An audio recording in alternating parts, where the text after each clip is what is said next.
Hello friends, আলি একবার food সেন্টারে আপনাদের স্বাগতম। তো আজকে তোমাদের মাঝে আমি একটা বেগুন চিংড়ির রেসিপি নিয়ে এসেছি, তোমাদের মাঝে শেয়ার করবো। তো প্রেসার কুকারে প্রথম দিয়ে দিয়েছি তেল, তার উপর দিয়ে দিয়েছি পেঁয়াজটা দিয়ে একটু এমনভাবে নেড়ে নেবো। নিয়ে পেঁয়াজটা যখন বাদামি কালার চলে আসবে তখন আমি এর মধ্যে চিংড়িগুলো দিয়ে দেবো।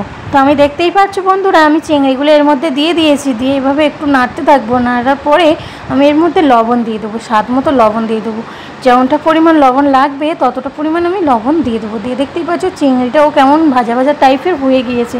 এর মধ্যে আমি এবার এক পর্যায়ে দিয়ে দেবো টমেটো কুচি, অল্প একটু টমেটো কুচি দিয়ে দেবো। দিয়ে এভাবে ফের নেড়ে নেবো। নিয়ে এর মধ্যে আমি আরও অ্যাড করে দেবো যত মশলাগুলো পরপর একে একে অ্যাড করে দেবো আমি।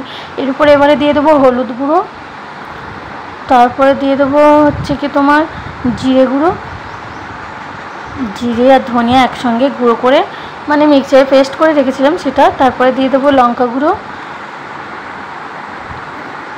দিয়ে এটাকে আমি এমনভাবে ভালো করে নাড়তে থাকবো। তার উপরে দিয়ে দেবো আদা রসুন পেস্ট।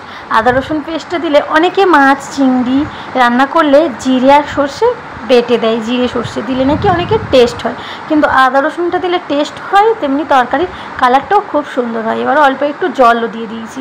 দিয়ে এটাকে গুণ করে নিয়েছি। নিয়ে এর উপর আমি এটাকে হাঁড়ি তুলে নিয়েছি। নিয়ে এর উপর আমি বেগুনটাকে দিয়ে দিয়েছি। দিয়ে এভাবে কষতে থাকবো। দেখতেই পাচ্ছ বেগুনটা আমি কেমনভাবে কষে নিচ্ছি।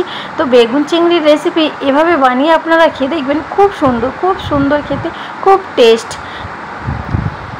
আমার এই রেসিপি ফলো করে যদি ভালো লাগে অবশ্যই একটা সাবস্ক্রাইব, লাইক, কমেন্ট, শেয়ার করতে ভুলবেন না।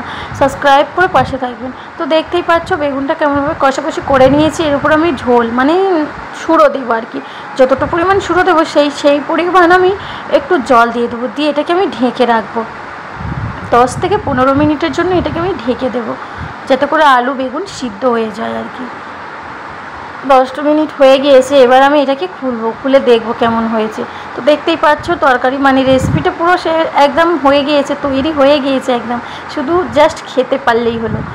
তো কেমন ফুটছে দেখো। এর উপর আমি এবারে দিয়ে দেবো ধনেপাতা কুচিটা, এর উপরে ছড়িয়ে দেবো, ধনেপাতা কুচি ছড়িয়ে দেবো।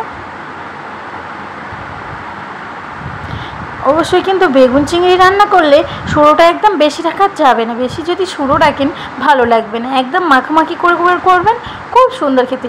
মুড়ি দিয়ে খেলেও টেস্ট লাগে, ভাত দিয়ে খেলেও টেস্ট লাগে। তো বন্ধুরা এইভাবে আমার এই রেসিপি ফলো করে বাড়িতে বানিয়ে দেখবেন। দেখতেই পাচ্ছ কত সুন্দর।